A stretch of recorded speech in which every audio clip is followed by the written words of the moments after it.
Welcome to Pod Studio, level up your fluency from trending topics. Today we are going to talk about Grok, Elon Musk's truth-seeking AI chatbot. Welcome back to the deep dive. Okay, today we're jumping straight into Grok, the AI chatbot from Elon Musk's XAI.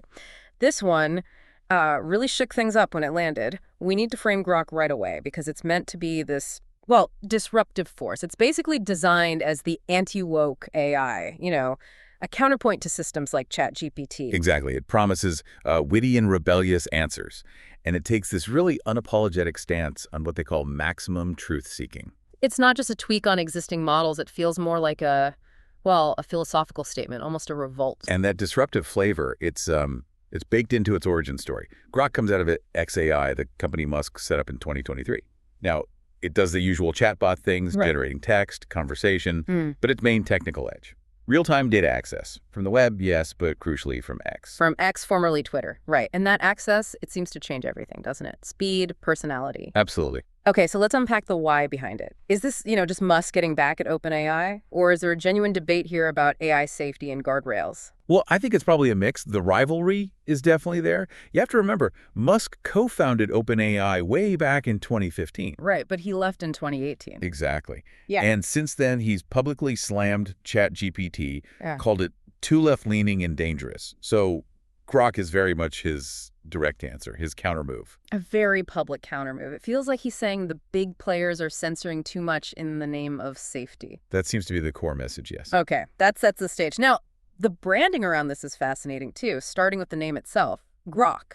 That's quite specific. Yeah, Grok is a real deep cut for science fiction fans. It's from Robert Heinlein's novel, Stranger in a Strange Land, back in '61. And in the book, Grok means what exactly? More than just understanding. Much more. It's like this profound, intuitive, almost total comprehension. To really internalize something, Musk actually referenced the book right after the announcement. He framed Grok as a tool to assist humanity in its quest for understanding and knowledge. So a pretty lofty goal tied to that name. A very lofty goal. But then there's the personality, the tone. You interact with it, and it's different. Modeled after the Hitchhiker's Guide to the Galaxy. That's what they say. And again, that's deliberate. Musk apparently sees Hitchhiker's Guide as more than just humor. He called it philosophy, disguised as a book on humor. Interesting. So XAI is aiming for that witty, maybe slightly cynical, but ultimately thoughtful tone. Sort of rebellious, yeah. The idea is it can tackle anything serious or absurd with this sharp edge while still sticking to, quote, the truth of the universe. Okay, so if the philosophy is about this irreverent, deep understanding, the tech has to support it. That real-time X access isn't just branding, it's core to the function. Absolutely critical. Pulling data straight from X gives it that real-time knowledge of the world. Where? Think about breaking news. Right, other models trained on older data sets, they just can't keep up in the moment. Exactly. Musk himself called it a massive advantage over other models. You get that immediate context. But dealing with real-time social media, that sounds messy. All that noise, the chaos on X, how do they even process that effectively? What's the engine? Well, the engine room is pretty impressive. They train models like Grok 3, the free version, on their own supercomputer called Colossus. Colossus. Yes, this huge cluster. We're talking 200,000 NVIDIA Hopper GPUs. Wow. Okay, so serious firepower. Definitely. You need that kind of power, not just for the initial training, but to constantly integrate that messy real-time X data feed without grinding to a halt. And did that power translate? They claim Grok 3 showed big improvements, right? They did. Significant improvements in reasoning, mathematics, and coding was the phrase used compared to earlier versions. But beyond the raw specs, they also launched two features with Grok 3 that are arguably even more interesting. First one, Deep search. deep search. What does that do differently? It's designed to be more than just a summary tool. It's like an AI agent that tries to reason through conflicting information it finds. It synthesizes a report, aiming to go far beyond a browser search. So it tackles ambiguity, which you definitely need if you're relying on X data. Precisely. It's built to handle that kind of complexity. And the second feature, you said it was maybe even more compelling, the think button. Ah, yes, the think button. This is, well, it's pretty radical in terms of transparency. You click it, and Grok actually shows you its reasoning steps. Seriously, you can see how it got to the answer. Yeah, the data points it used, the process. In an industry often criticized for being a black box, where competitors keep their working secret, this offers a glimpse inside. That's a huge deal. for trust, for researchers, even if the answer itself is still controversial. Exactly. It's a major philosophical shift offering that audit trail. Which brings us right back to the controversial side, the personality. If it's pulling so much from X, a platform known for, let's say, a high volume of questionable information, Yeah. how does that play out? Well, this is where it gets really spicy. Grok is intentionally designed to be maximum truth-seeking and also based. Based, meaning unapologetic, doesn't care about political correctness. Pretty much.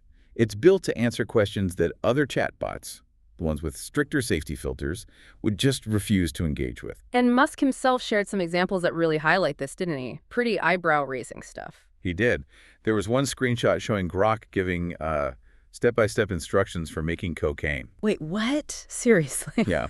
It added a disclaimer, for educational purposes only, and a warning like, hope you don't blow yourself up or get arrested. But still, it was a functional guide. That's astounding compared to other systems. And another example showed Grok giving increasingly vulgar and frankly unhelpful advice about handling an STD.